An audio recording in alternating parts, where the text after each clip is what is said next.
The fog rolled in from the Pacific, a familiar ghostly shroud blanketing the coastal town of Mornington, Oregon. Frank Sanders stood at the window of his daughter's bedroom, a shrine untouched for 22 years. The mist swirled around the distant lighthouse, a sight that had once brought him peace but now served only as a reminder of the day the fog of uncertainty had descended upon his life and never truly lifted.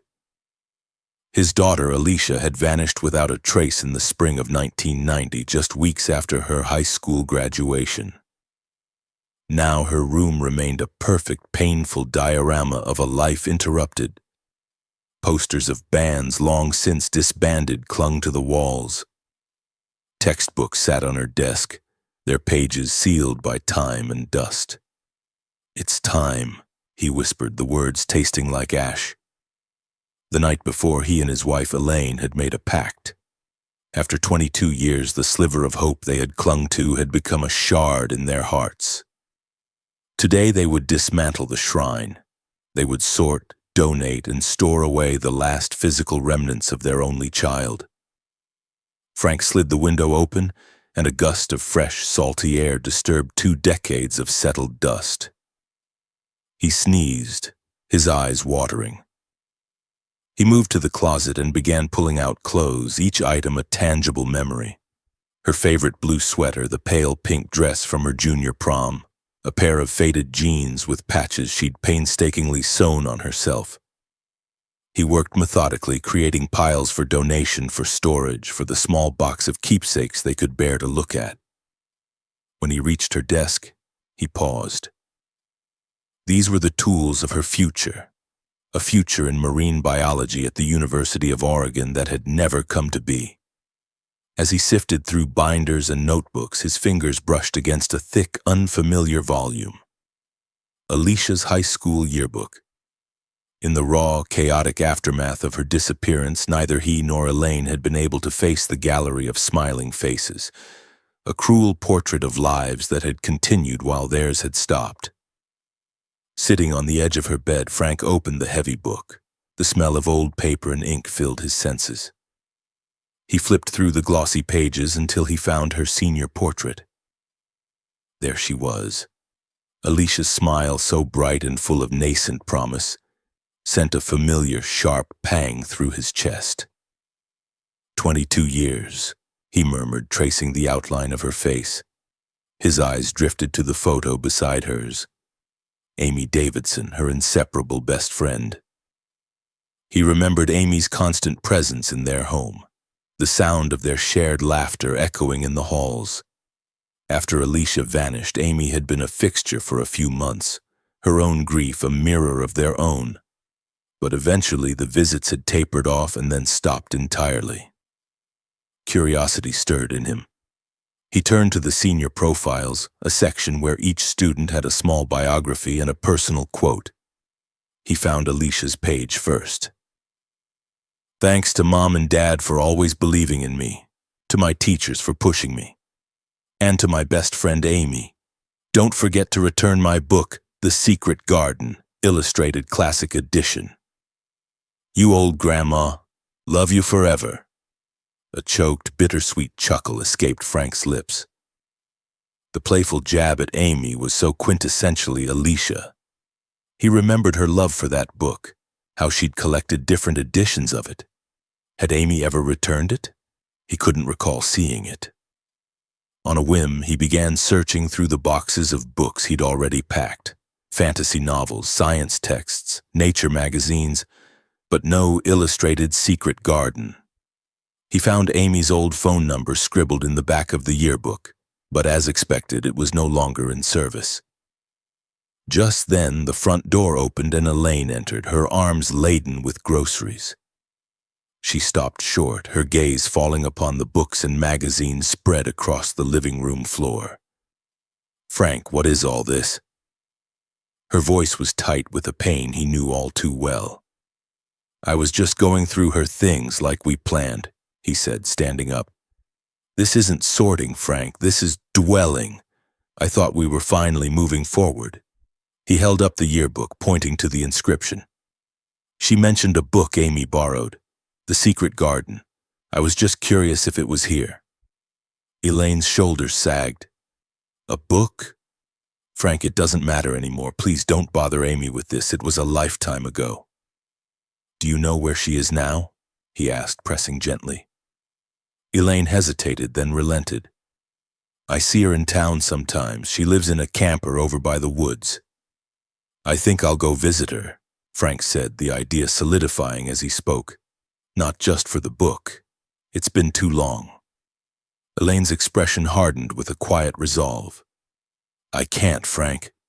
We agreed to let go today. Seeing Amy, it feels like holding on. You go. I'll stay here and finish packing. He nodded, understanding her need for distance. He felt a pang of guilt leaving her with the somber task, but a strange, insistent pull was drawing him toward Amy, toward a loose thread in a tapestry of sorrow. He grabbed the yearbook and his keys, stepping out into the misty Mornington morning, a man walking back into his own past. The camper park was a modest affair, a collection of RVs and vans nestled against a thicket of Douglas firs. Frank found the blue and white camper Elaine had described and knocked on the door. It opened to reveal a woman in her early 40s, her blonde hair streaked with gray, her face etched with the subtle lines of a life lived. She looked at him with polite confusion. Amy? He said softly. It's Frank Sanders, Alicia's father. Recognition dawned in her eyes, followed by a cascade of other emotions. Shock, sadness, and a surprising warmth. Mr. Sanders, oh my goodness, please come in. The camper was small but cozy. As she made coffee, her movements deliberate. Frank felt the weight of the years between them. What brings you here? She finally asked, sitting across from him. He showed her the yearbook, open to Alicia's profile. I was cleaning out her room. I saw her note about the book. A sad, gentle smile touched Amy's lips. She never let me forget about that. She rose and retrieved a worn, beautifully illustrated copy of The Secret Garden from a small cabinet. I was always forgetting to bring it back, after I couldn't part with it. It's the last thing I have from her. She held it for a moment, a precious artifact, before handing it to him. Frank opened it carefully. Tucked between 2 pages was a folded, torn-out sheet from a youth fashion magazine, used as a bookmark. He unfolded it. It was a photo shoot featuring a handsome teenage boy with a confident smirk. Who's this? Frank asked, a flicker of familiarity stirring. Amy leaned in. That's Jason Murray. He was in our class. Frank turned back to the yearbook, finding Jason's photo. I remember him now. Elaine mentioned you two dated once. Amy's easy demeanor vanished. That's not true at all. I never dated Jason. I couldn't stand him. Her tone was firm. He was actually close with Alicia for a little while. This was news to Frank. Alicia? She never mentioned him. It was our junior year, Amy explained, her brow furrowed in recollection. He had a crush on her, and for a few months she seemed interested. But then we both realized what kind of person he was, arrogant, manipulative. We agreed to stay away from him. But now that I think about it... She paused. I did see them talking a few times during senior year. It was strange. She even asked me some odd questions about him. If I thought someone like him could change, if he was really as bad as we thought. Did the police know about this? Frank's heart had begun to beat a little faster. I told them, Amy confirmed. They questioned everyone, including Jason. But by then, Alicia was dating Brandon Knox. He was their main suspect for a while. Frank remembered Brandon, a decent kid who had been shattered by Alicia's disappearance and the subsequent suspicion. He'd left town not long after. Why would Alicia use a picture of someone she disliked as a bookmark? Frank wondered aloud. Amy's eyes lit with a sudden memory. Oh, it was from her favorite magazine. She was so annoyed that he'd gotten a modeling spread in it.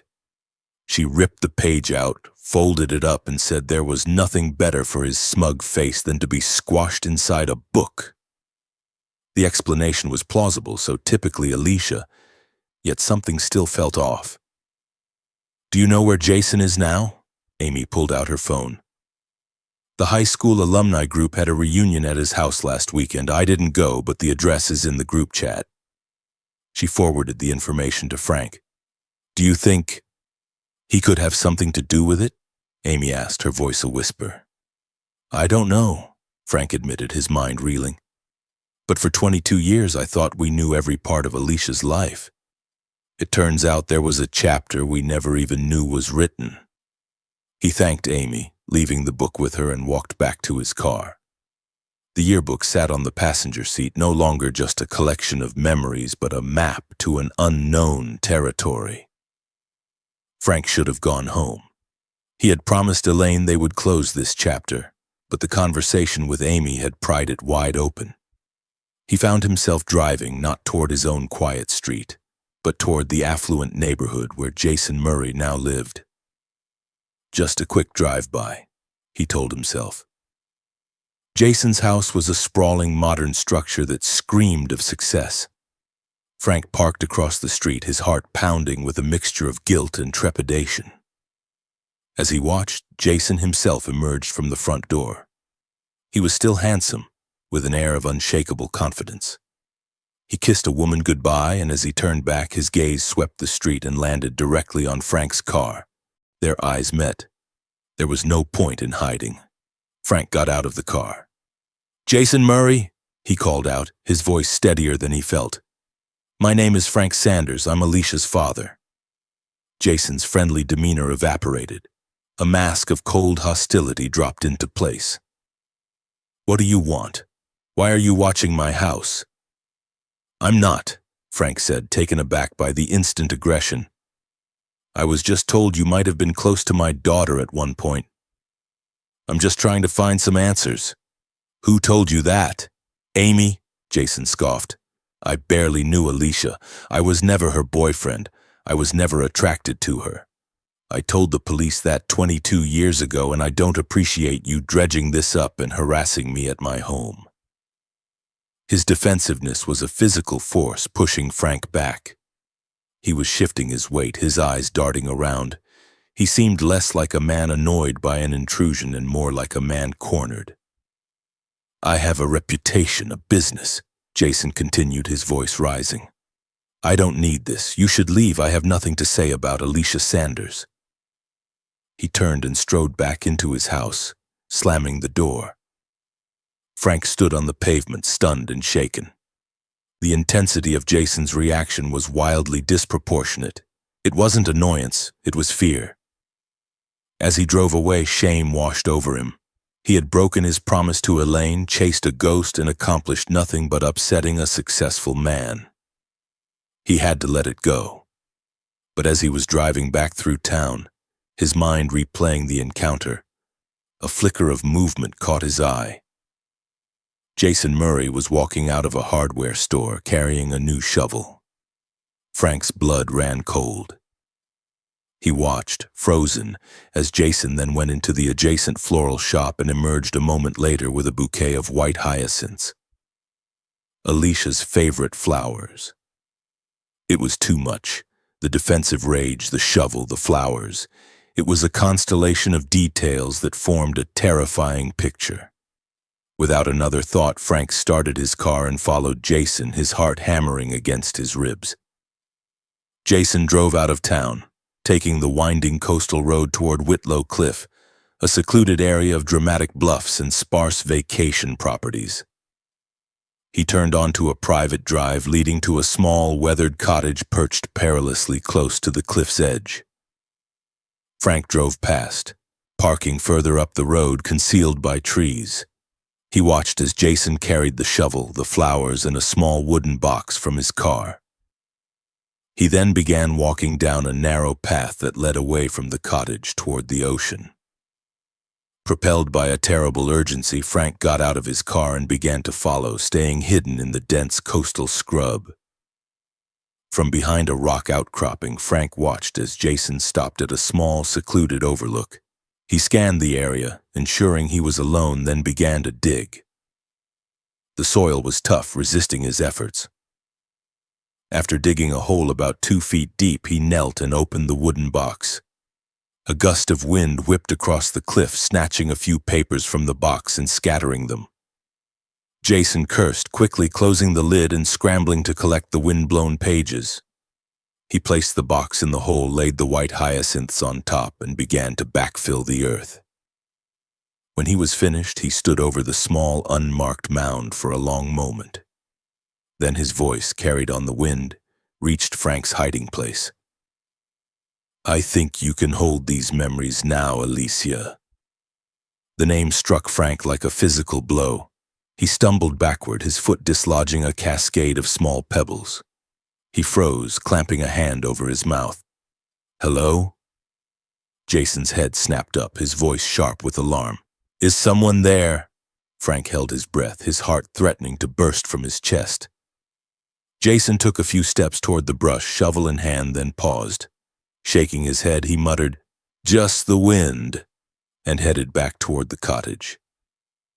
Frank waited until Jason's car had disappeared down the drive before emerging from his hiding place, his legs trembling. He grabbed the shovel Jason had left leaning against the cottage and returned to the fresh mound of earth. He had to know what was in that box. He began to dig, the damp soil giving way easily. His shovel struck the wooden box just as a voice sliced through the air behind him. "I knew someone was out here." Frank spun around. Jason stood a few yards away, his face a mask of fury. "You shouldn't have come back." Frank gripped the shovel, a tool and now a potential weapon. "I heard you say my daughter's name. What did you bury here, Jason?" "Stop!" Jason shouted, lunging forward. Frank sidestepped, pulling his phone from his pocket with his free hand. "I'm calling the police," Frank said, his thumb hovering over the SOS button. With surprising speed, Jason knocked the phone from his hand, sending it skittering toward the cliff's edge. As Jason reached for the shovel, Frank kicked out, connecting with Jason's wrist and sending the phone flying. He dove, his fingers closing around the device just before it could tumble into the abyss. He mashed the SOS button, sending his location to emergency services. "The police are on their way, Jason," Frank pleaded, backing away. "It's over, just tell me the truth." "You don't understand," Jason screamed, his composure shattered. "My life, my business, I can't lose it all." "Did you kill my daughter?" Frank's voice broke. A wild, tormented look filled Jason's eyes. "She betrayed me. She was going to ruin me." With a roar of fury, he charged, knocking Frank to the ground. His hands closed around Frank's throat, squeezing the air from his lungs. Spots danced in Frank's vision. Just as the world began to go black, the distant wail of sirens cut through the roar of the ocean. Jason's grip loosened in panic. Moments later, the clearing was flooded with flashing blue and red lights. Officers swarmed the area, weapons drawn. Jason was quickly subdued and handcuffed. As Frank gasped for air, a detective helped him to his feet. "Mr. Sanders, are you all right?" "Yes," he rasped, pointing to the mound of earth. "He buried this. He said my daughter's name." A forensic team was called in. They carefully excavated the site, first unearthing the bouquet of white hyacinths, then the wooden box. Inside, they found a collection of horrors, printouts of text messages detailing a secret toxic relationship filled with Jason's manipulation and Alicia's desperate belief she could fix him. Explicit photos of Alicia clearly taken against her will in the nearby cottage, with rambling, possessive notes scrawled on the back. One note, a horrifying confession, detailed how he had killed her in a rage when she finally tried to leave him for good. As the team processed the box, another officer approached, his face grim. "Detective, we found something. Over here, bone fragments." Frank's legs gave out and he sank to his knees. The fog of uncertainty that had plagued him for 22 years was finally clearing. revealing a landscape of unimaginable horror. Elaine and Amy arrived soon after, and the three of them stood together, a small island of grief, as the full, awful truth was laid bare. The forensic team carefully unearthed the rest of Alicia's remains from a shallow grave a few yards from where Jason had buried his box of terrible secrets. As the sun set over the Pacific, Frank looked at the place where his daughter had lain for 2 decades. The search was over. "She's coming home," he whispered, clutching Elaine's hand. "She's finally coming home." A week later, a small flotilla of boats bobbed on the gentle swells of the Pacific just off Whitlow Cliff. Frank, Elaine, and Amy stood on the lead boat, the sun warm on their faces. Jason had confessed to everything, detailing how his obsession had twisted into abduction and finally murder. Frank held a small urn. Together, he and Elaine tipped it over the side, releasing Alicia's ashes into the sea she had so loved. Bouquets of white hyacinths followed, tossed from every boat, creating a floating memorial on the water. Amy gently placed her worn copy of The Secret Garden onto the waves. "Goodbye, my friend," she whispered. That evening, Frank and Elaine sat on their back porch, watching the stars appear. A framed photo of Alicia sat between them, a candid shot of her laughing on the beach, her face full of life. The gnawing pain of the unknown was gone, replaced by the profound, clean ache of grief. "She had your belief in the good in people," Frank said softly. "And your stubbornness," Elaine replied with a sad smile. "She never gave up on anyone." They sat in silence, the quiet no longer a chasm of things unsaid, but a shared space of memory and love. The mystery of Alicia's disappearance was solved. For the first time in 22 years, a sense of peace settled over Frank. His daughter was no longer lost.